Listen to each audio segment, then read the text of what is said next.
What's up, sons of Montezuma? The San Diego State Aztecs 2023 football season begins this week. But today, we have a special bonus episode for you. Aztec for Life, number 47, Cody Galea joins the show.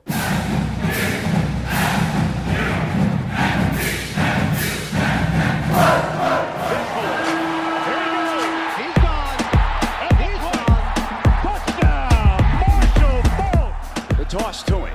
Can he get the edge? Gonna try it. He's got it. Record time. Donnell Pumphrey smashes the record. On the return, it's Rashad Penny. And Penny finds a seam. Penny to the outside. Penny will go the distance. First and goal. Fake to Penny. Open man. Wells. He leans. He gets the ball. And they say touchdown San Diego State.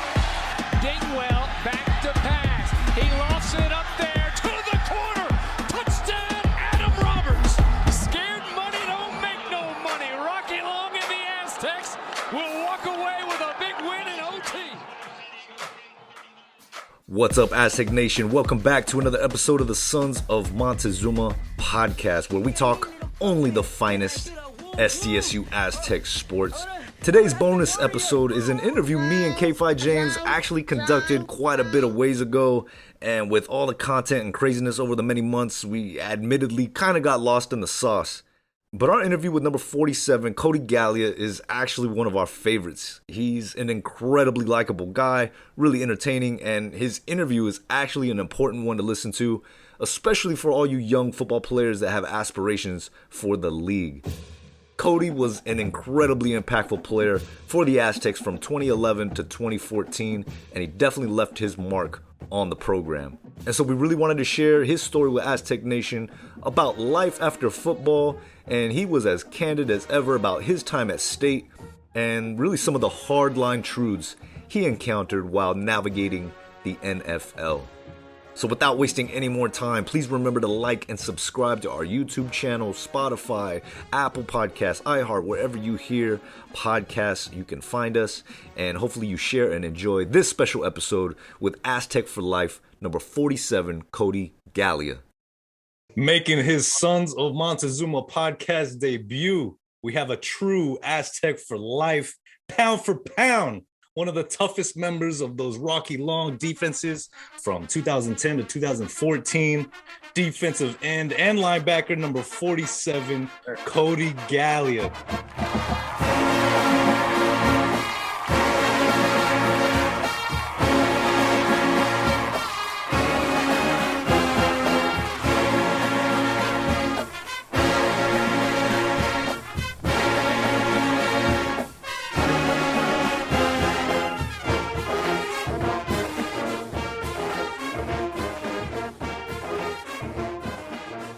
Did I say the name right? Did I get it right? You sure did. Very proud of myself for that one, man. Welcome, man. Welcome. It's good to see you. Thank you. Good to see you guys. How you guys doing? It's funny. I have not met Cody, but it's actually a funny story. I used to get drunk with his parents at the games. They would come to my tailgate. A lot of stuff happened in those tailgates that I was not aware of. My dad would be nice and drunk. He's like, "Hey, dude, you did pretty good. Like, what have you been doing?" Yeah, man. Your dad used to crack me up, dude. He was a character for sure. Awesome. Well, listen, man, we're happy to have you on the show, dude. You know, anybody who's seen you on social media or saw you back in your playing days at State know that there's a lot of energy to your personality and your character. So we really appreciate you making the time, man. Oh, absolutely. I've been waiting for this for a while. You guys are busy. You guys cranking some stuff out. It's really cool to be a part of this. So tell us real quick, man, like where are you at these days? I see you're coaching a little bit. Yeah, actually, so I've been coaching for about 5 years now. So I'm currently at Christian Brothers High School up in Sacramento. And then before that, I was at Casumas Oaks for 2 seasons. And then the year before that, I was at Sac High. So you guys remember that's Chase Tapley's alma mater. Yeah. Oh, okay. So I do that on the side. My career job is I work in healthcare. I work in interfaces for basically Epic EHR. So it lets me do the things I like to do, pays me, gives me time where I can actually go coach football and I can still work out every day and I can still do the things I like. I get down to a San Diego State game every year. So that's been a blast, but that's what I'm doing for work. I'm in Sacramento. That's where I went to high school, in Elk Grove. So very close to where I am now. Ended up there after getting hurt with Indianapolis. So I moved everything home, and the expectation was either I was going to make the team, practice squad, or bounce around the NFL for a bit. And having everything in San Diego, where it was just a bunch of roommates trying to figure out what our next step was after college, I just said, hey, smart idea, move everything home. If anything happens, you have a home base. And then you get hurt in the first preseason game. And I'm like, well, I should have planned this out a little better, because 16 days later, I'm back in Sacramento, kind of stuck. But luckily, I kind of got my feet under me, and I've been able to flourish in a way that was outside of football, which has been cool. But yeah, Sacramento for now. Awesome, man. That's cool. That it's good to hear you're doing well, but still being able to do the things that you enjoy, like you said, football coaching and stuff like that. It's always good to hear about guys like being able to still find, success, but still find time to do the stuff they want to do, You get the outlets. And also I mess around. I play a little semi-pro football on the weekends. Here and there. It goes about as well as you'd expect. Very interesting dynamic up in Northern California semi-pro. It's very fun, but it's also very kind of lax. So I'm not as to the T on schedule like I was with Rocky. It's show up at kickoff, put my pads on, and run out on the field. A lot of fun, but still, I'll still bounce around a couple times. I've been to Europe a few times to play, do some stuff out there. And one of them I got offered the position for a new job. And I was like, hey, just so I'll be there 2 weeks, then I'll be gone 2 weeks. I just need you guys to tell me I can go. So being able to actually have that kind of leeway to go out and go do stuff like that is cool. So not unhappy at all. Awesome, man. If you were to see Coach Long on the street tomorrow, what would be the first thing you would tell Rocky? I don't know. It'd probably just be like, hey, dude, what's up? I just ask him how Trey and Derek are doing at UNM, how it's looking over there with Danny at the helm. Just kind of see what's up, what he's been up to. And then he'd probably just ask me the same stuff we talk about every time, because I've had the same job, just different places since I got out. So probably just same kind of bullshit, maybe go get a beer now that I'm not playing for him anymore and it wouldn't be in his office. But yeah, see how he's doing, see how the wife, the kids, the normal deal. I don't know how dad's doing. Probably make a joke. It's like, yeah, I'm never on time anymore. I'm burnt out on being on time. So let's go back a little bit, because I'm looking, you went to Franklin High. Is that correct? There in Elk Grove? I did, yeah. Franklin so this High. is the Sacramento area. Yeah, it's just a little suburb. It's probably, if I was going to put it in San Diego terms, it's like Chula Vista to downtown. Like 10 minute difference on the freeway. Now I see there in high school, you were a bit of a wrestler. I was. That all started out. I never wrestled when I was younger, but I did do shoot fighting, jiu-jitsu type stuff when I was like 8, 6, somewhere. That's all a blur. That was the first part of my life. So I grew up in Rancho Cucamonga until I was 11 before I moved up. So while we were down there, my mom tried to put me in gymnastics. Let's put it this way. But here's the thing. Boys gymnastics didn't start until 2 years later. So I would go to gymnastics. I'm the only boy in all girls class. So I'm sitting there doing gymnastics, not paying attention, because on the other side of the gym is an actual jiu-jitsu thing. I was like, hey, I want to go do that. So I decided, done with gymnastics, go do jiu-jitsu.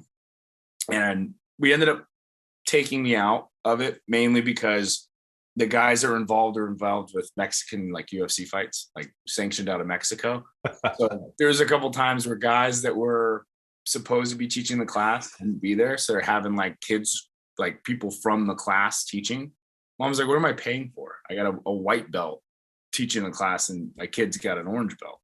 But fast forwarding, a couple of the kids would wear the wrestling shoes, and I would just always be in there barefoot. And I was like, I really want those shoes. Like, I want to wear those shoes. Those are killer. So fast forward to 7th grade, it's one of those years like I didn't want football to end. And the wrestling coach walked out and talked to my class, because we were the 7th graders. in junior midgets. He's like, I'm the wrestling coach. I want to do this. I looked at my dad. I was like, yeah, I'm going to wrestle this year. Because I don't want to stop hitting people. And 2, I want those goddamn shoes. 7th. So that's what got me. I went from 7th grade all the way through 11th. So I wrestled for 5 years competitively. Man. I know James, you're on mute, dude. Sorry, man. Yeah, I was gonna say those wrestling coaches, they're not dumb, man. They like to hang out after football, the playoffs and stuff are over. They go hang out to see if you got any weight classes I can fill off of this football team right They're here. smart. Because it's hard to find the top classes. So like the 89, the 215, and the heavyweight, which that's what they were when I wrestled. They're different now. It's like 195, 220, like much easier classes to make weight for. When I wrestled, I walked into high school at 190 pounds. So I played as a freshman on the freshman team, 190 pounds, just walked over to the wrestling team, 189 pounds. Like, this is cool. I'm good with it. And the next season, I gained a little bit of weight. I was like 205 as a sophomore, and I wrestled 215s. But then my junior year, that's where I started teetering on the 230 pound, 225 pound deal. So first time I actually had to cut weight for wrestling. And then my senior year, I ended up not wrestling. I already had, I was committed to Nevada at the time. And then I ended up switching over to San Diego State when I took my visit. But I'm already committed. I'm signed. We had a nationally ranked heavyweight wrestler. And then the kid that had been under me at 215, I was like, one, I'm either going to have to, because I was 245 pounds at that point. I was like, I'm either going to have to cut 30 pounds to wrestle, or I'm going to try to wrestle our nationally ranked heavyweight wrestler every day. So it's either one of us we both can't wrestle in the varsity tournament. So either one of us is staying home, which would be kind of shitty for me because I'm coming off like a couple league championships, a couple section appearances, almost made it to state my junior year, but I got injured in a match via cheap shot from a kid I wrestled. And then I wasn't even out of the tournament. I still was able to come back and wrestle the next day, but I woke up, my knee was stiff. I couldn't bend it. I was like, you know what? I got bigger fish to fry. Last thing I want to do is just tear my knee in a wrestling tournament to get the state patch. I was like, So I was like, yeah, either do that. But it's like, if I beat this kid and I don't let him wrestle, I'm like, I've already got a scholarship. I'm screwing him over for a scholarship to college if I do that. He ended up going on a full ride, Grand Canyon University and a couple other places. But yeah, I was into wrestling. Only bad part about it is I couldn't like lift super heavy in the winter because I can't gain a bunch of weight in the process of cutting. But I came out of there absolutely shredded, great shape, just to go into spring and not play right after. So I came out, but it made me better on the football field. I took a lot of the stuff I did from football into the wrestling mat with me. 215 is kind of that teetering where you get the guys that shoot and they're really technical shooting, ankle picks, anything that's like low kind of athletic moves versus guys that want to do trips and throws. So my main move, so you get the guys that are throwing, all of a sudden I'm dipping down, I'm picking them up and I'm putting them down on the mat. My number one move was called a blast double. So I just take my forehead and put it right in their sternum and grab both legs and just go right over. And that was made famous by my wrestling coach specifically came out and he goes, there's a guy named Stephen Neal, Cal State Bakersfield national champion, the whole deal, never played football in college. And Bill Belichick brought him on. He was the starting guard for the first 3 Super Bowls they won, I want to say, or it might've been the 2011. No, it was early 2000s. He's like, guy never played football, played in high school, becomes a national champion wrestler at Bakersfield, and they're a pretty powerhouse wrestling program on the West Coast. He's like, this was his move. I was like, don't gotta tell me twice, man. I'll do that all day. Yes, he was a San Diego guy, I believe, Stephen Neal. Oh, is he? Yeah, he's from San Diego, and he went up to Bakersfield it was Bakersfield to wrestle. Is there a factory there? Yeah, that was one of my favorite wrestling matches back in the day. Was him against Brock Lesnar in the NCAAs. Oh man, it was great.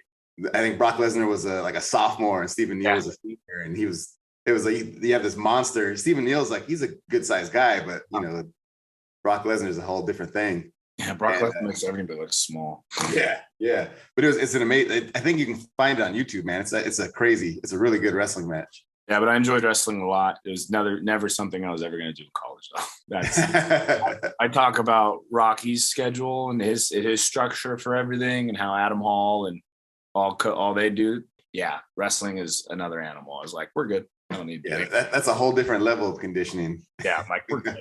I'm not. I want no part. But what about wrestling though? I want to know about wrestling. Never a thought.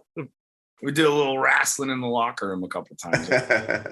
What's funny is my locker rate for, what was it, 2 seasons, Dakota Gordon. He's from Clovis area, which is like the big powerhouse, like Central California, huge. So I was like, yeah, I'm a pretty good wrestler. And Dakota comes in, he's like, yeah, I've been to state like 4 times. I was like, yeah, he's the wrestling guy now. It's not me.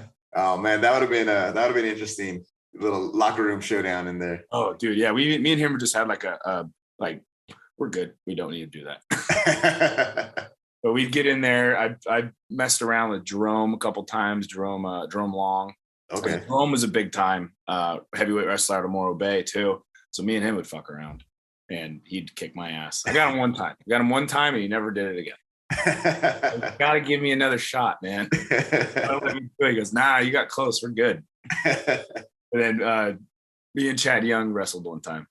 Oh, okay. That was good. He had me man. for about like a minute and a half. He's like, I'm gonna get you to tap, and I just kind of wiggled out of it. Took a long time. I don't know how I was still here. I was like, I'm not tapping. I'll pass out in the locker room. It was like before a 5 a.m. lift. I was like, I'll pass out right now. Somehow got out of it, got back on top. I was like, okay, I think I win. It wasn't much for about a minute. It was like a snake choking out its prey. Oh man! Somehow slipped out. You kind of mentioned your recruiting process a little bit. Could you I don't know if you want to step into that a little more and kind of talk about how you found your way to San Diego State? Obviously, I was a big USC UCLA guy, but I had a cousin that played for SC back when they were like Cushing, Maluga, Dallas Sarts, all those guys. The Texas national championship. So I would watch them. I was like, yo, I want to go there. I want to do that. Then I was like, San Diego State, Southern California as well. So always caught my eye. And then I come to find out, so I have an uncle that's pretty big, pretty high up in our family when it comes to football prowess. It's my dad's uncle, my great uncle. They both went to the same high school, and it was one of those legacy deals. So my dad always talked about Uncle Bill. Turns out Uncle Bill was a San Diego State defensive lineman in 68, 69. Oh, man. With Sipe. Dennis Shaw was the quarterback. Brian Sipe was the backup. Fred Dreyer, Carl Weathers. There's plenty of stories from that time where my grandma would talk about. I was like, yeah, Fred Dreyer used to come over for dinner all the time.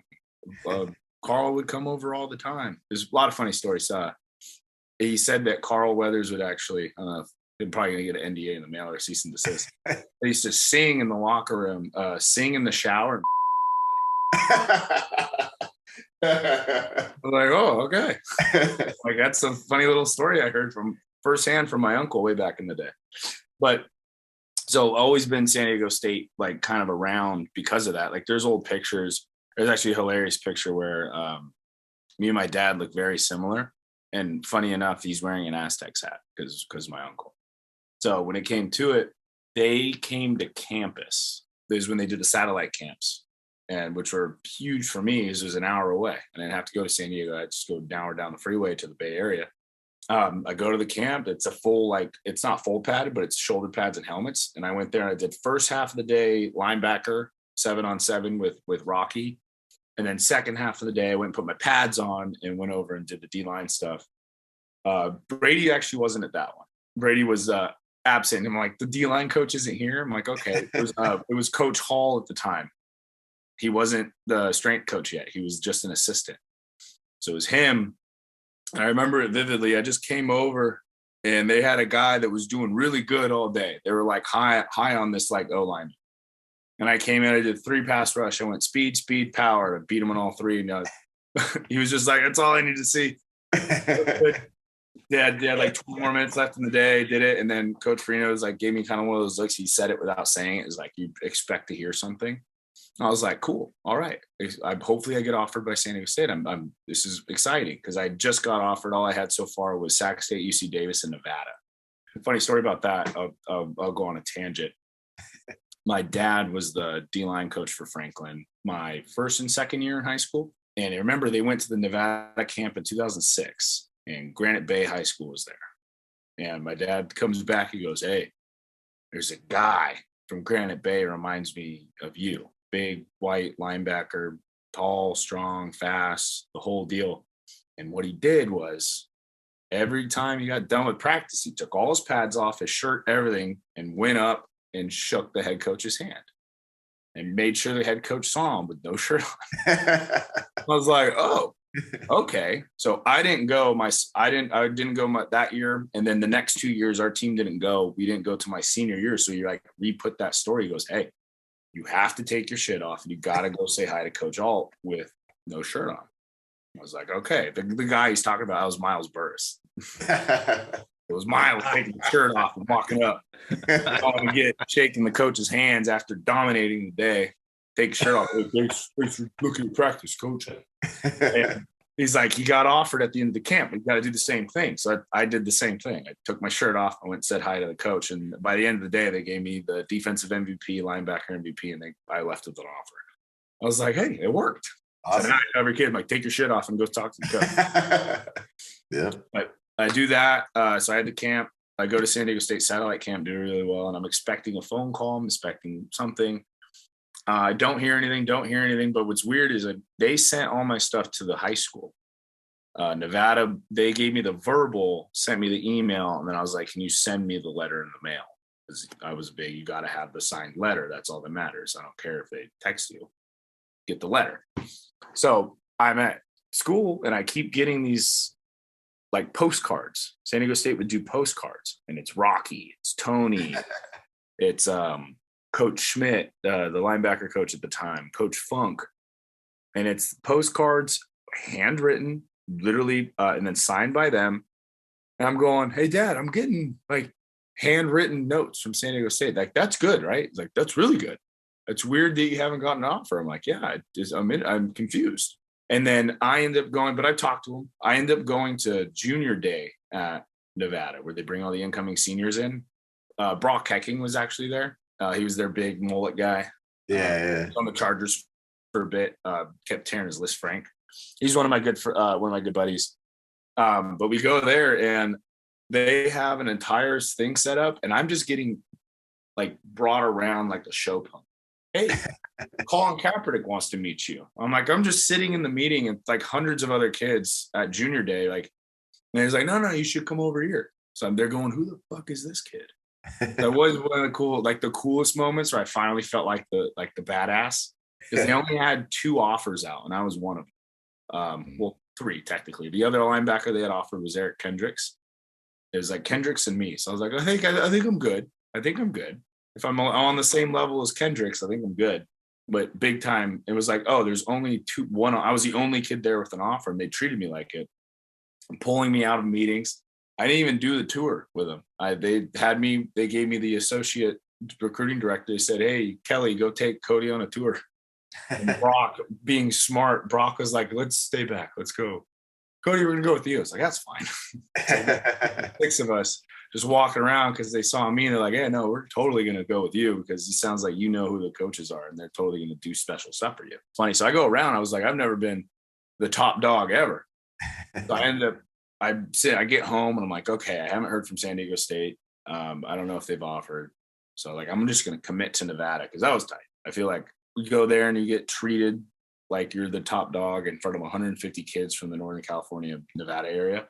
I'm like, that says something. So I'll commit, post about it. And honestly, people didn't believe me. They're like, okay, sure. The guy from NorCal Preps Rivals, he literally said he goes, soft verbal. He's like, I don't really think he's going to go there, but yeah, he committed. Gets out. And then Farino emails me and he goes, hey, we offered you.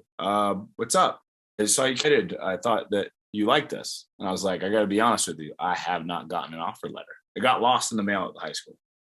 Man. So I never got it. I was sitting there going, why am I getting it?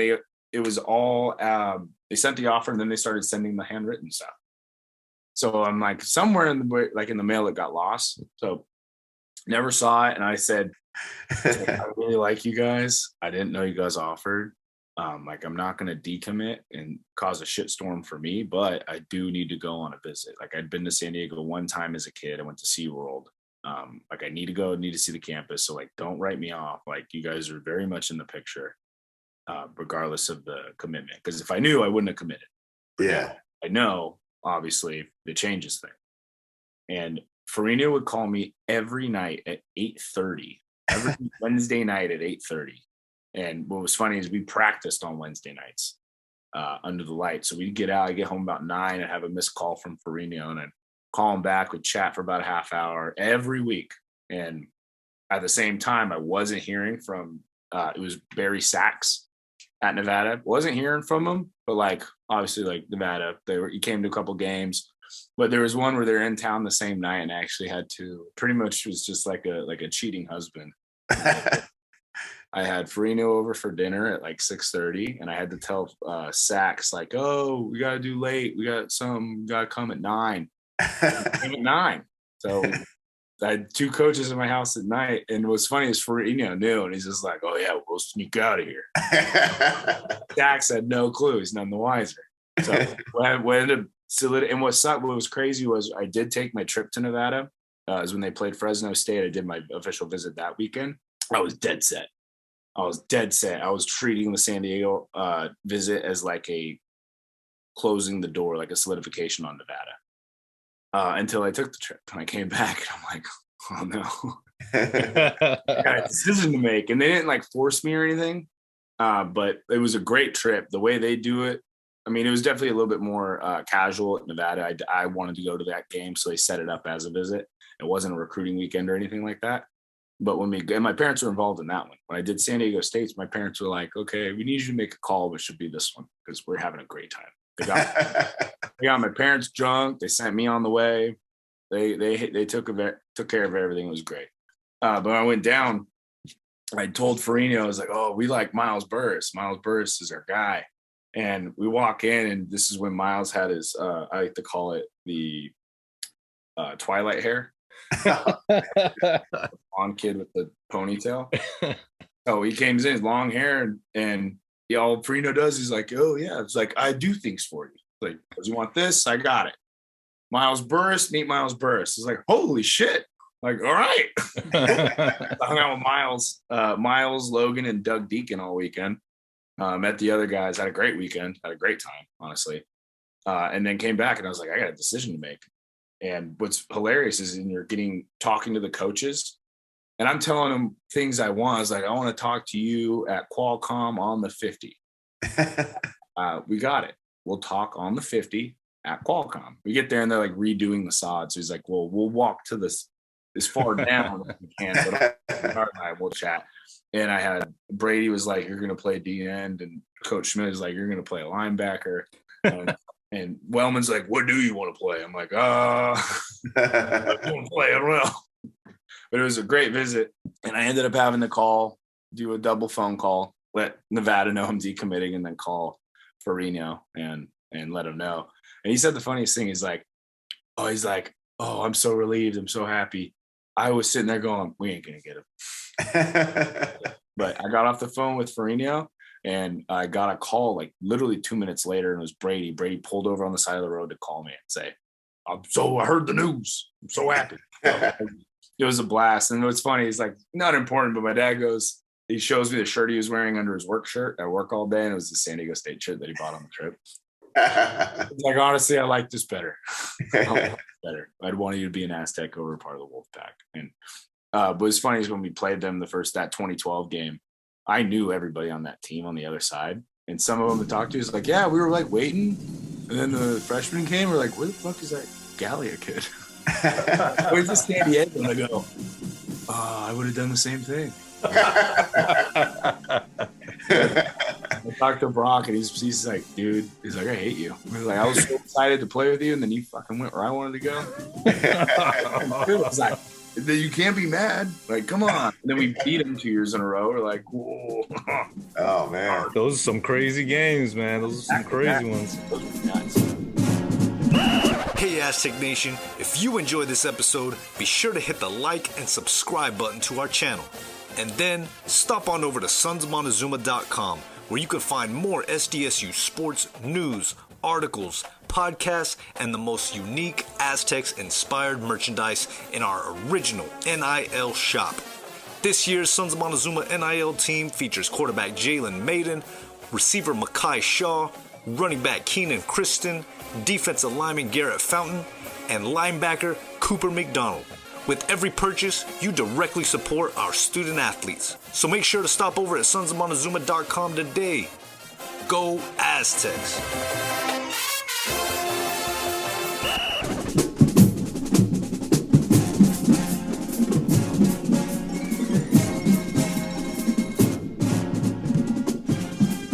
So I got a question, man, because in doing my digging and research, I saw that at State, you were, was it a minor in like theater or some sort? You got some acting chops, man. I mean, you're bringing up Miles Burris, you're bringing up Fred Dreyer, you're bringing up Carl Weathers. Carl Weathers. Like, those were some of the questions I was going to ask you, man. Out of all these Aztec actors, I mean, who's at the top of your list, man? It's probably Carl Weathers. He's been a little bit longer. His longer career, pretty high profile roles. But Fred Dreyer had his own TV show. Yeah. That was pretty big. His old T had Hunter. Then also, it's going to have to be Fred Dreyer, because if you put the two together, Fred Dreyer had his own TV show. I don't think he's award winning or anything. He's not as culturally significant as Carl. Yeah. He's also got like a conference championship, a Super Bowl appearance. Only guy to score a safety on defense in the Super Bowl. Like, it was pretty big time. Yeah.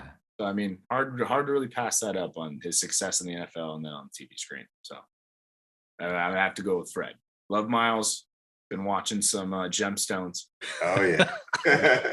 That show is hilarious. Watching that, going like, holy shit! Like, Miles is like the main guy of the buff guys. Crazy. What are they? What are they? The God Squad or something like that? Squad, dude? that's it. The Yeah. God Squad. I was dying. It was perfect. Yeah, but I did theater like 7th, 8th grade, and then I was in theater all through high school. So when I got to college, once I picked criminal justice as my major, it's basically going to be, you have 2 classes of crim and 2 classes of electives. I was like, what do I do with a minor? And it's like, they basically just take the same type of classes and then you get a minor on your thing. I'm like, cool, let's do theater. So got in and then had to audition actually to get in, I think, to get placed in a class. I had to do a monologue, did the monologue, and they placed me in a class. And I actually got I had some interesting classes. So some of the acting classes, like, I walk in and they go, what the fuck are you doing here? Like, you in the wrong place? I'm like, no, that's the right place. And I was welcomed in pretty easily, especially if you like gave a crap and you actually tried. They were totally like, oh my God, we love you. This is great. So the teacher was a huge fan. The professor that did the like advanced class, huge fan of me, because I would go full on. I just never had any time to do any of the main stages or play. So like, he sat me down. He's like, I really want you to audition for the main stage that's coming up. I was like, when am I going to be here to rehearse? Yeah. I'm literally busy from here. Like, I leave this class because it was a 9:30 class. Like, I leave this class, I get lunch, and I go to the lot, and I'm football from 2 to 8 almost. I'm like, where am I going to come and do this? And I had the same issue in high school. I could never do any of the main stages because for the same reason, I was playing sports. But I remember I tweeted. So Stephanie Lowe, when she was working for the Tribune, she followed me. I tweeted out that I walked in. They made me take a non-acting theater class, and it was like set design and clothing and costumes and lighting, Production, all that stuff. I'm like, I don't do this, but it was required for the minor. So I'm sitting there, and the teacher rolls in and on rollerblades. I was like, honestly, this isn't really that off-brand. I tweet about it, and Stephanie, and I think it was a press conference. I think I got roped into a press conference. My senior year, I did like every other fucking press conference. Jamie, was like, sure, I'll do a goddamn press conference. Like, I looped into one. She was like, "Are you like, do you do theater?" I was like, "Oh yeah." It's like, I saw your stuff. I was like, "Can I write about it?" I was like, "Sure." No publicity is bad publicity. So that article came out. And then Rocky's out on the field. He's like, "Heard you're a thespian." Like, yeah. Yeah, but honestly, those classes helped my GPA immensely. So I was getting scholar athlete every semester because I'd get like an A and a C or a B and a C, but A pluses in theater. So I was like, give me that. The academic staff was just like, you're good to go. Like, a lot of fun.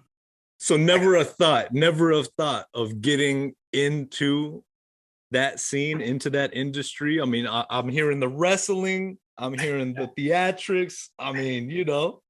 I was hoping that I would just be looked at in a store and someone would be like, you're gonna. That's how it was gonna go down. Like, would I like to be an actor? Sure. But I was never in the point where I was gonna go do that. I used what acting and what theater gave me on a day-to-day basis. So, and what's funny is one of the things they teach you, oddly enough, is very physical. It's how to fall. You how to fall, because like if you got to act like you got shot and you fall and you break your elbow, like how are you going to keep the scene going? Your arm hanging off. So you got to teach you how to fall. And what's funny enough is that is such a huge deal in wrestling, football, any other sport. You're on the ground. That's the most constant thing in any game you play. You can't get hurt falling and having the ground hurt. I had a kid that happened to last year that I was coaching, fell down and broke his pinky. I was literally telling the kid's dad, I'm like, you got to teach that kid how to fall. He literally trips. Falling is the number one thing why older people get hurt. They'll trip and fall and like a shoulder's gone, jaw's broken, something. You don't know how to fall. You get too stiff, you hate it. I teach a kid how to fall. So I never got hurt. I haven't broken a bone ever in my life. The only thing I've ever had that was issue was my ACL. And that was just because of loose ground. That's an interesting thing, right? Life after college. Yeah. You know, shooting for the league. Everybody's shooting for the league, you know, and whether you're the best of the best or if just fortunes, you know, favor you. Mm-hmm. What do you think about some of these guys that are going to be making their first NFL camps coming up this fall? I think some of them are going to go in there and do really well. There's two things that are the most important, and I ended up failing in both of them. Staying healthy, you have to stay healthy, and you got to know the playbook. So when you get to the NFL, all these kids are going to find out everybody's just as fast, everybody's just as big, everybody's just as strong. You might have some other things that are a little bit, like when I got to Indianapolis, I played all four spots in their 3-4. I was the only one that could. I was the only one long enough that was quick enough to play inside and long enough and strong enough to play outside. The other guys couldn't switch. Either they were big, they were quick off the edge, but they couldn't move their hips to save their life. Well, that's what James made me recognize that, yeah, you played on the line, but your senior year, you went to that stand-up position, I guess, and the linebacker spot that not many people could do that. So they kind of created that one for me. So they moved back. They finally had time, like an area to move in, because I walked into a stacked linebacker room in San Diego State. I had Miles, Logan, Marcus Yarbrough, and then they had Demetrius Barksdale. We had a bunch of dudes that were like, I wasn't going to play. The only guy that played a little bit was Josh Gabbert, got a little bit of burn coming in. We had Rob Andrews as well. We had two deep at every spot, and then they just kind of placed Josh in when anybody needed a little bit of help, like air. D-line, I was going to play. And obviously, when you're the linebacker coach and the D-line coach, who's also the head coach, are fighting over you, the head coach wins every time. So I did the whole summer as linebacker, lost weight, and I kind of knew they were going to move me back. So I kept cutting weight a little bit. I dropped about 7 pounds when I got there. I came in 227 at camp, jacked up, fast. And they're like, no, you're gonna be a D lineman. I was like, I thought it was a done deal because they had the Don Joy reps come in and measure all the D linemen for knee braces because Brady was a big knee brace guy that year. And they didn't ask me. I was like, oh, that means I'm a linebacker. Hell yeah. I'm running the faster times all goddamn summer, doing all the shit that's harder than the D line all summer for them to just go, nah, you're going to be a D lineman. And got me fitted last minute, put those goddamn knee braces on me. So the first 2 days of camp, I don't have knee braces. I'm flying everywhere. Day 3, I got knee braces. We have a drill, and one of the coaches calls me. I was like, get back. That was so fucking slow. I'm like, borderline tears. I'm like, hey, knee braces on. I can't run anymore. So I ended up going there. So I spent that year beefing up, competing with Everett Bede every day in practice. it was me and JT were the pillars on that defensive line, and we had Sam Meredith playing in the middle. If you take me out, you're really taking a veteran presence off the front, and they weren't ready to do that. Once they started moving some people around, and Dontrell really stepped up, Everett was starting to step up.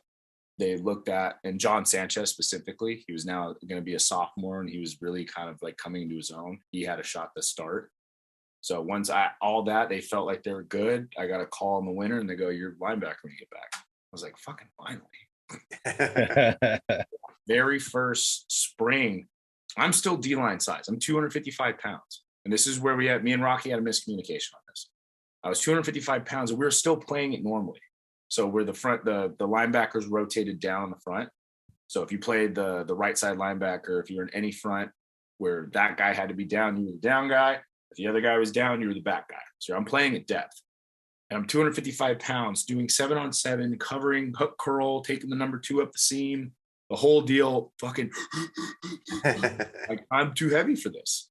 So we go during the summer, I'd start doing my stuff where I cut carbs, and I get down to a solid 240. I lose about 15 pounds. I'm fast, I'm strong, I'm lean. I feel really good.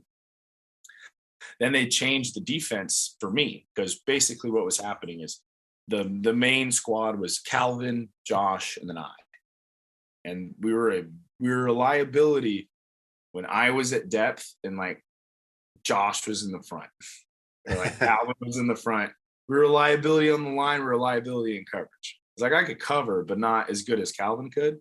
And Calvin was okay on the line, just not as good as I was. I mean, obviously, it's me playing DN again, standing up. I was the only one out of them that was covering tight ends on a regular basis those 3 years. So they go and they go, "Cody, you're the Mike now." I'm like, "Huh, okay, I like that." So basically, anytime they called a single linebacker blitz, it was me. And then anytime it was a single linebacker blitz, the A gap, B gap, or even off the edge, it was me. So I'm moving around a ton. And the position has not changed since. It's Randy Ricks played it. Jay Henderson played it. Jay Henderson was my backup that year. He played it pretty well. But those are the cool things. I would read the stuff. I'd come back after, and I'd read the articles, and they'd talk about me in the article. They'd go, "We're looking for a guy to replace Cody." I was like, finally, finally, you give me some love. Are you joking? I did the position so well that like they rotated 3 guys the next year. 3 different guys started in that position because there was no solidified spot. I'm like, cool. I love that. It's great for me. And now it's really kind of settled down. Caden McDonald's playing the position, and they changed. It's a different name now, but it's essentially the same thing. Anytime it's a linebacker on the ground, on the line, it's Caden, and he's doing a hell of a job with it. Oh yeah. But I always think about it. I was like, yeah, that was me. Yeah, it started because of me. But it worked out well for us. We had a pretty good defense that year. Nothing like it has been in the past, though. I think we were 14th in scoring and top 25 or 26 overall. So some fun teams you were a part of, Cody. Some fun teams, man. Last. And honestly, a lot of teams that left a lot on the table too. Specifically 2013. 2013 could have been way, way better. But we came out, lost to Jimmy Garoppolo, Eastern Illinois. And that was a rough camp. So I thought we were in good position, but Rocky was not a fan of how we were performing. And there was a little bit of like leadership issues.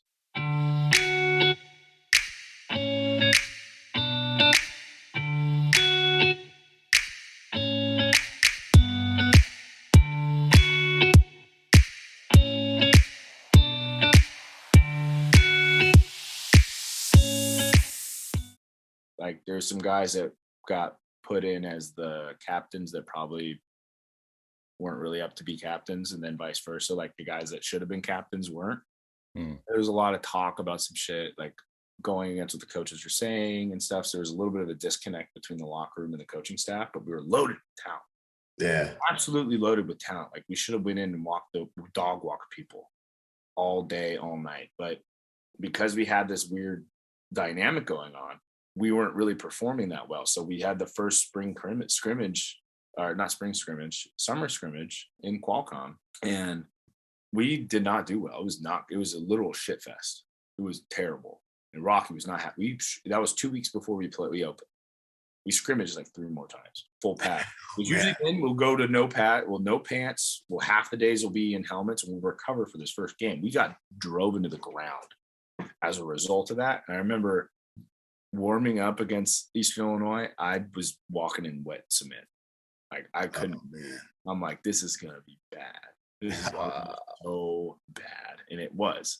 And we started out 0-3 and we go, what the fuck are we doing? Like we thought, I mean, you like to say, hey, I'm going to go into Ohio State and beat their ass.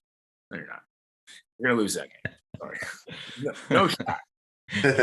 Walk in, but we thought we were going to go in with a win. We're going to be 0-3. We're going to walk into this 0-3 because we thought we should have beat Oregon State. But once again, crumbled right when the shit got really nasty. And then we had a little bit of animosity at quarterback. Like Dingwell was going through his back problems that we didn't know about. And just was not the same person he was. And that dated back to the BYU game. It was never the same to the BYU game. So we're walking in, we're going, okay. And the Quinn Kaler story is hilarious because I lived with Quinn my freshman year in the dorms. Him and his buddy he was a kicker at California High School in Pittsburgh. And I was like, oh, we played right before him in a game the year before. And I was like, oh, you're crazy. Tries out, and they're like, we really don't have room for a quarterback. Like Brian Sipe liked him, but he's like, we don't have room. So he leaves to Diablo Valley, BVC, and he's there 2 years later. Toledo's like, I like this kid. Bring him in. Walks, still playing against Ohio State 2 games in. At a school he was at 3 years earlier. Like, what a weird story on that. Yeah. But comes in and does okay. But Dingwell, like him and Dingwell were similar, but not. And we're sitting there, we're like, fuck, dude. I'm like, are you good? And he's like, my back hurts. I can't throw the fucking football. Damn. Well, shit. So now we're going through that. And then once we got our wheels on us, like a couple games we showed up and just dominated. Like obviously the Boise State game, the Fresno State game, the like beating Boise for the second year in a row was huge. Yeah. The Nevada game, being able to squeeze that one out. Same thing. Going to overtime 5 fucking times and only losing once. Or was it 4? Because we did Hawaii as well. But we went to overtime way too many fucking times. But we were 75% in overtime games. That's unheard of. Teams don't do that. It's hard to go in and then just do another quarter play or do these like sudden death showdowns. And we were pulling these things out and doing really well. And then obviously we played Buffalo and we dog walked Buffalo. The Buffalo really thought they were going to come in and just wipe the floor with us. Really did. The weather on their side, and we came out and we were firing on all cylinders. Adam was going crazy. Walter, Quinn shook a kid and then ran for a touchdown. I remember that. The 22. What's funny is I have a buddy that played at Buffalo a couple years later, and when he first got there, we were number 22, and I was like, hey, don't be like this guy. Shit shook on national TV by our quarterback who doesn't run.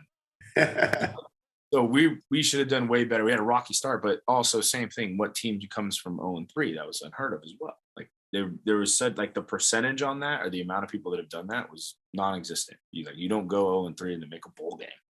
Yeah, and we did, but we should have been on a roll quicker than that. It took us some time. It took some time to find ourselves, but that team was high powered. And then my senior year as well, that senior year team should have been a little bit better as well. I don't know. There's no reason for that. I will say that when we went to play Fresno, Quinn had, if Quinn was healthy and if Ezell never got hurt that year, I think that changes our season just a little bit. I mean, we still won 8 games. Yeah. Still won 8 games, which is not, but that's at the point we're at now at San Diego State. 8 games ain't good enough now. More than that. Like we should have had a share of the title, or we should have been the title game that year. But we went in and pretty much limped into a lot of games. We played Fresno State with Nick Bawden, starter. Yeah, sure did. True. I was at that game, man. Yeah. That was rough. His parents would go, we don't know what the fuck's gonna happen. we score like no points. We get no calls. We're getting held like motherfuckers on offense. You breathe on Josh Harper incorrectly, and they're throwing a flag on us. Like JJ was like having a day back there. He's like, "What the fuck are you talking about? Like I haven't done anything."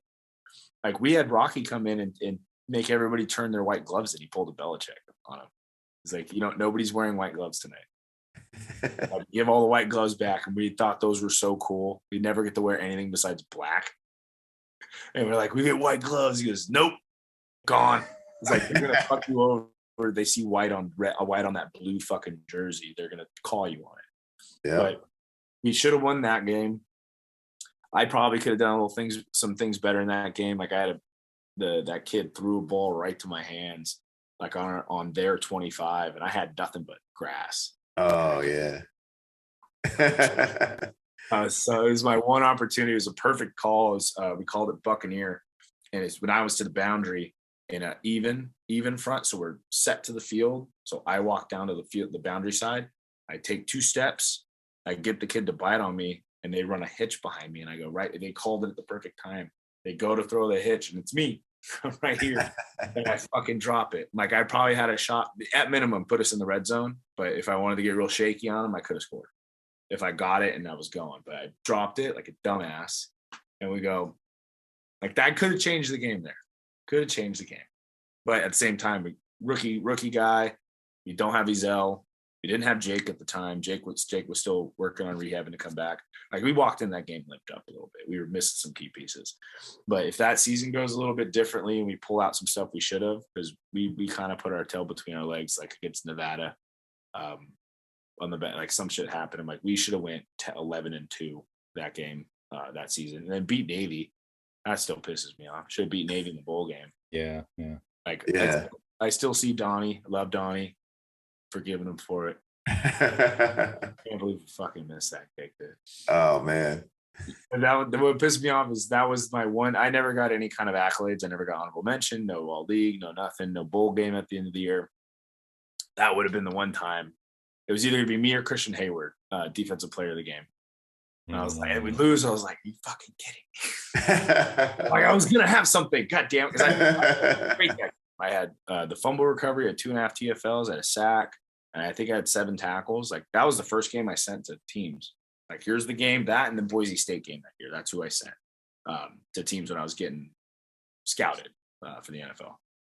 But yeah, but actually what was funny is I got willed into that position with the Colts.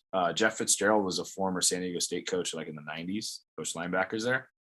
And that guy, they brought him like 2 lists. Like these are the guys I want to bring in. He goes, Galea's not on there. I want Galea. He was adamant about getting me out there. So there's all I always tell the kid, it takes one coach to give you a chance. And once you get the chance, stay healthy. You got to learn the playbook. Those are the 2 number one things. Being versatile helps. Being able to play special teams. But if you don't know the plays, you can't play. You can't physically play and you can't mentally play. You cannot play. And those are the 2 number one things. So it's the same thing I'll tell every kid if we're going to circle back to what we talked about 30 minutes ago. But kids that are in there, those are the 2. Doesn't matter how good you are. Does not matter how good you are, how high you got drafted, how big of a prospect you are. That'll just keep you in the league longer because there's more money tied to you. Even if you were a first-round draft pick, you'll find yourself out. You see it all the time. That's the number one thing. So even if you were walk-on, you were like free agent tryout guy, doesn't matter. That's how Daniel made it. Daniel was a free agent tryout guy. Look at him now. Has never gotten hurt.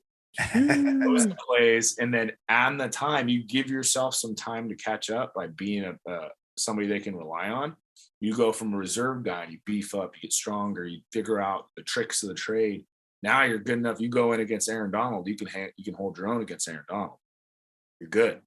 Yeah. But if you can't get hurt, like unfortunately Miles had that knee injury. Miles went in and had every box checked. Prospect, starter, knows all the plays, can run the defense. You have a guy at the steering wheel for that Raiders defense, and then his knee goes out. I'm like, fuck. Yep.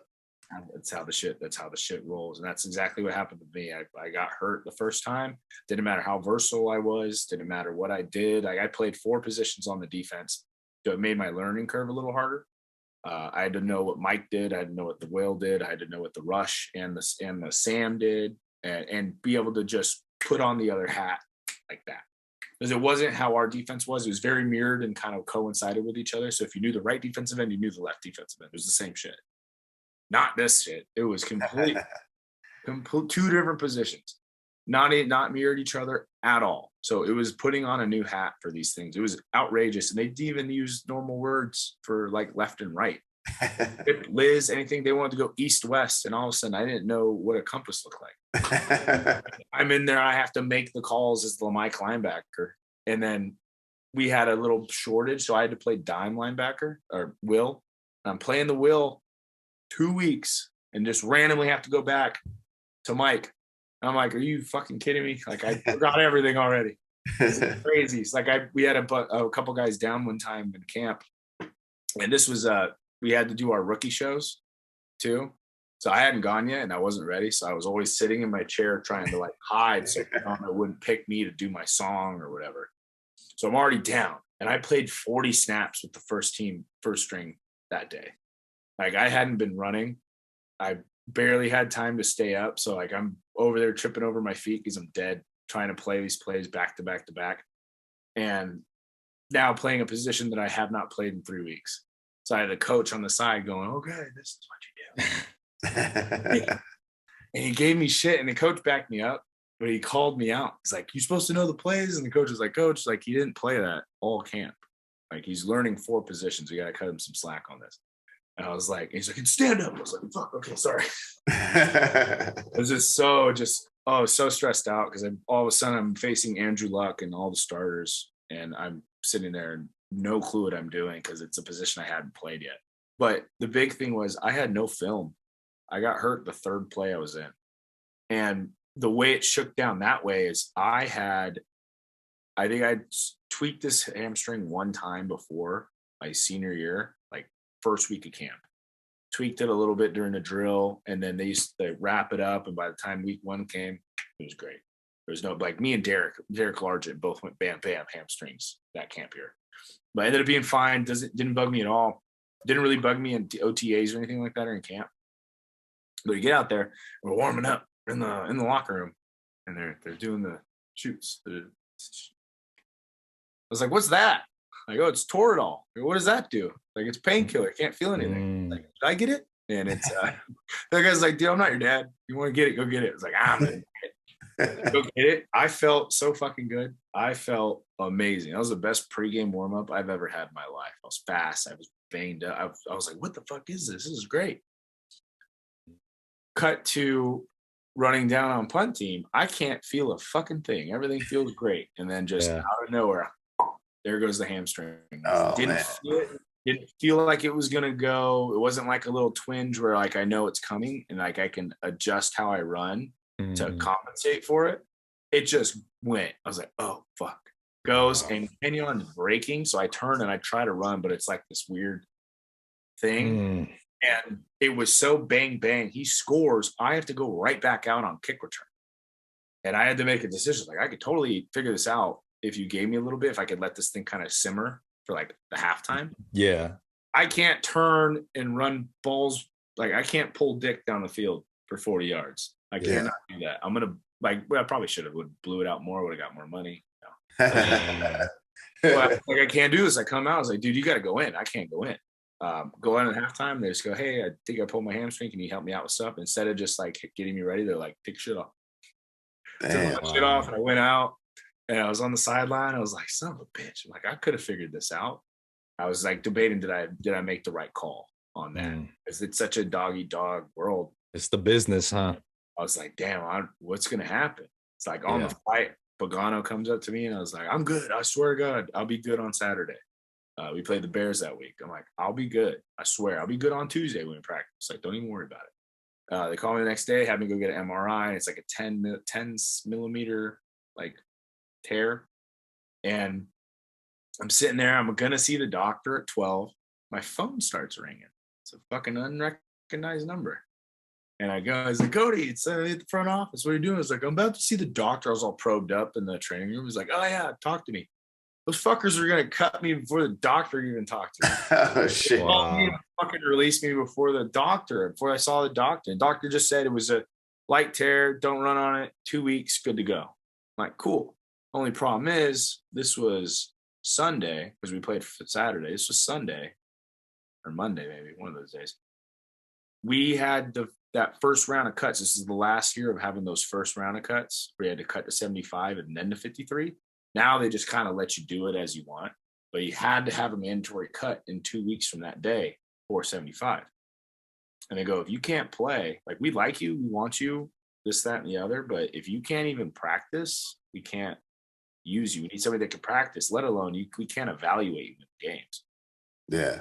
Like, cool. All right. And if I could go back, all hindsight's 2020, they have 3 plays. All the teams have access to the film. So if you're known about, they'll find you. And that's usually how you get signed to another team. They see you play really well and they go, I want that guy. He did really well against so-and-so. I want him on this team. We'll bring him on the practice squad. And 3 plays. I didn't have any. And they wouldn't give me any practice tape because they knew my agent would give it out to other teams. And we had the iPad. I could have taken those clips and emailed them to myself. Oh, man. Did that. And I had a lot of good work in practice. And that would have been at least a shot. Like, hey, this is me going against Dwayne Allen, like walking him up in coverage. Like, this is me going up against this person. Like, here, I didn't have any of that. I lost like half my gear too. They got my ass on a plane out of there. Business, man. The NFL business is no joke, man. Cutthroat, man. No joke. Bag to the game in Philly. That plane wasn't back yet. They didn't have that shit. Wow. It's not like a cool shirt or like a Colts shirt. Yeah. The pair of cleats that I brought. It's like a cool pair of like custom ones. Actually, I took them from DeQuell Jackson. He didn't want them. I was like, give me those. They're like all black with chrome bottoms that he had custom made. And I wore those in the game. I was like, give me those. Those are tight. I'll take them off. Hands, they fit me. They don't fit you. They fit me. Give them to me. It was great, but I lost all that shit. I was like, God damn it. Like, I lost half the shit. I couldn't grab my jersey. Didn't even get my nameplate. Like, it was like, hey, get out. We got a literal twin you coming. Kid show looks like me. I'm like, holy shit. I'm glad you're sharing all this, man, because this is the real business. This is the real that, if there's any guys that are listening to us right now, they need to hear this, to prepare yourself mentally, because it's no joke. Like, facing that books, you know what you're doing, but stay healthy. Yeah. Whatever you got to do. Just don't take Toradol shot or you can't feel anything. But after that, by the time I got home, my agents calling me, the Dolphins and the Texans were already calling. Like, what's the deal? What's this? Same thing. They need me. They go, we can't bring you in after we cut 15 guys. We have to cut half the linebacker room this week. We can't bring you in for that. We can't hold any more over 75 guys. You have 2 guys that have played 2 games at this point, or 3 games that we need to evaluate. We can't leave a spot for you to hopefully play in the last game. So really, the business decision came out. Houston was like, we want you to come out. And Houston was known at the time for like running you through a fucking pro day. And I was like, dude, I can't run. You're going to have me run a 40-yard dash. I can't run for another like 7 days. Like, I got another week till I have to go. And I'm getting all my training done at the really big place out here in Sacramento, all paid for. They're getting me all done. Have me slow. Like, I was running 3 days in, just not full speed. I was like, you got to give me some time. It's like, we don't have time. You want out here, you have to come now. And honestly, it probably would have been another smart business decision. Go out and get hurt with the Texans, they'd have to sign it. There's ways to get around it. Like, if you get hurt in a workout, they have to sign you and pay for your coverage. You get healthy. Or they cut you. Like, I got a settlement. It was a 2-week injury. But during the preseason, you get paid $1,000 a game. So I got $2,000. That's a big million. Bye-bye. I was like, cool. And like, if this happens in season, it's a $48,000 check. Damn. 2,000 because it's not. And then I got done. Could not get picked up on any team. It's amazing the business and the politics sometimes, how it interferes. And I mean, it's just the navigating, you know what I mean? Navigating the whole process it's wild. It's a wild journey. That's why I think every single day with the Colts, they had the vets would go home, the rookies would have a meeting with different people they brought in. How to deal with women, how to deal with finances, how to deal with investments, how to deal with your family when they think what the taxes look like. Like, you're not a millionaire. Your shit says 1.13. Mine was like 1.35 for 3 years. Like, you're not going to, that's never going to be that contract. You're never going to push that money. That's the second contract. And then even then, it's 60% of what that number says. That's what you're probably going to get. And how do you deal with it? So there was such an epidemic with the shit happening, with people making stupid purchases and blowing their money. You talk to somebody every single day on how to do certain things, how to handle yourself in front of media, how to handle yourself online. We got taught how to tie ties. I know how to tie a tie, but half the guys didn't. Like, how to deal with weapons. We had it was a Indiana sheriff, like state trooper was our security guy. And he said, he made a comment about weapons. We were talking about guns. And one of the guys was like, I got a gun in my car right now. It's like, the law enforcement. These sound like things that should be done in college, to be honest with you. Yeah, exactly. No, seriously, it should 100% be done in college. You get kids out of trouble or help them not get into that kind of dumbass shit a lot of the times. But yeah, and then when I was done there, I lived on my friend's couch in Arizona. I was just hanging out, having a grand old time, and then I got a call randomly from a team in Switzerland. And I packed my bags, drove home, and went to Geneva, Switzerland, and played out there. And that's where I blew my ACL. Oh man! They were like, "We want you to be a pass rusher, and you're hot." Come on! So Switzerland has different rules than Germany and other countries. You can have one American on the side on the field at any one time. So usually they'll bring in a quarterback and like a defensive end or a safety or something, and you can only have them on the one time. Germany, you can have a couple. You can get 3 on one, 3 on the other. So I remember Ty Wormhart went out. He called me before he went out. I said, 100%. You go to Germany, you have the time of your life. Playing football, getting paid. You're a hero out there. Meet women. Good. Chad Jeffries is still in Vienna, Austria. Oh man! Remember Chad Jeffries Yeah. back up? He's in Vienna, Austria. Got a girl pregnant. It's a dad up. But he's got dual citizenship now. He's balling. He's having a great time. But yeah, I went out there, blew my knee out, and it wasn't even doing anything on defense. And one of the teams we played, they were not a holdover from NFL Europe, but they did have a tackle that was like 38 years old that played in the last season of NFL Europe. I'm pretty sure. Damn. I'm going through this guy. I'm trying to beat his ass all goddamn game. And the quarterback, actually, so funny story. The quarterback was the tight end at Hawaii, and he still plays in Europe. He's on his like third. Like he's gone from Switzerland to France and back. He plays quarterback. I was like, you didn't play quarterback Hawaii. He's like, no, I played tight end. We gonna have to do a whole episode dedicated to European football, man. I'm not up on my European football Dude, game. it's nuts. His name's Clark. 84. I think he was a senior in 2013. And I remember playing against him. I was like, yeah, dude, I remember playing against him. It was him and Craig Kofer. And I'm buddies with Craig. So he was 86. So it was these two big fuckers at tight end. Not really going out for passes. They're all blocking guys, but he's out there just playing quarterback, going nuts. And then the guy they had on their defensive side, his last name was Worthy, and he played at Boise and then Arizona. So I'm like, I'm going places. I'm like, I know where the fuck you guys are from. This is crazy. And they were the best team. They won the title that year. But I was doing well, running down on kickoff, fucking grabbing kids from behind through blocks, fucking dominating guys on defense. But they put me as the guy before the dude in kick return. So I used to do that. Like I did that a couple of years at San Diego State. I remember specifically, I took one back in practice.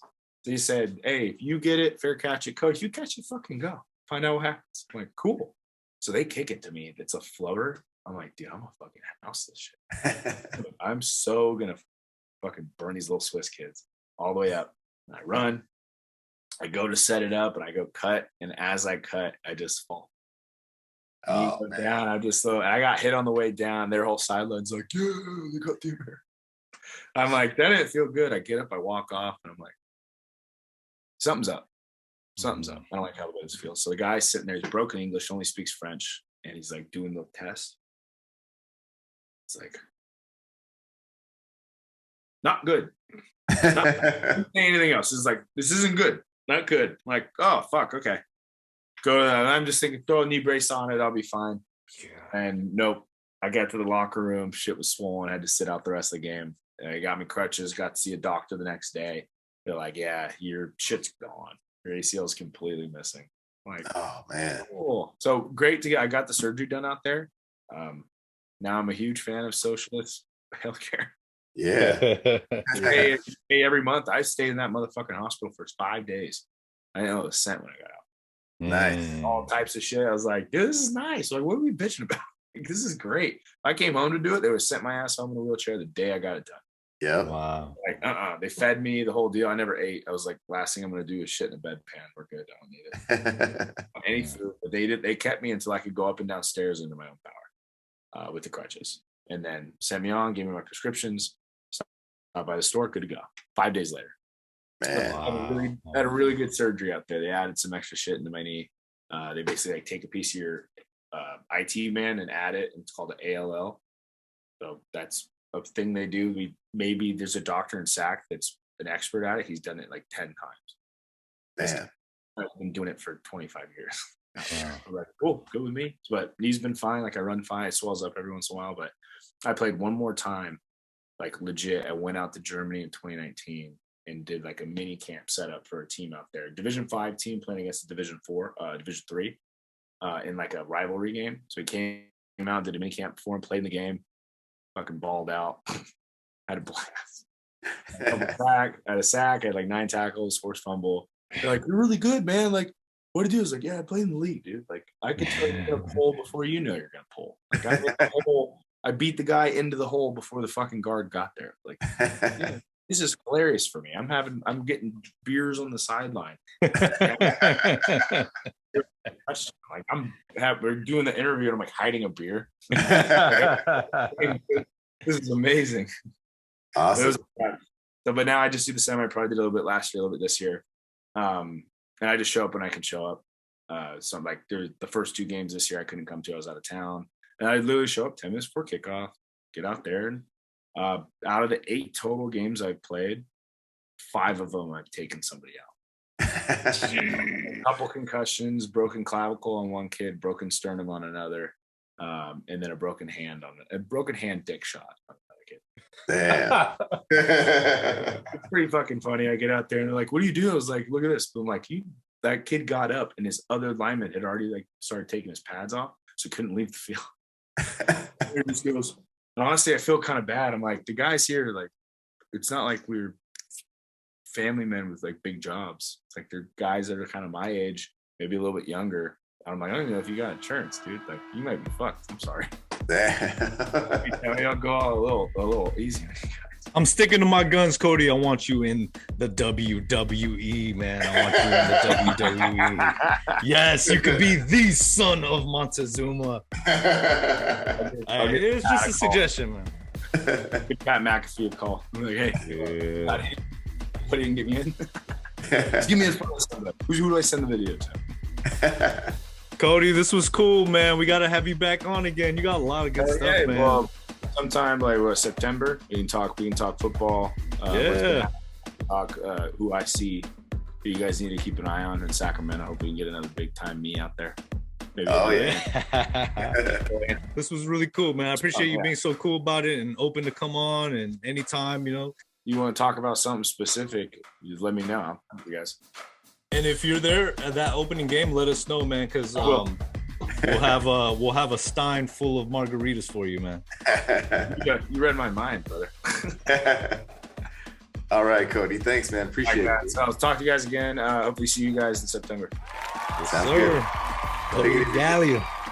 Give your parents my best, man. I will. Yeah.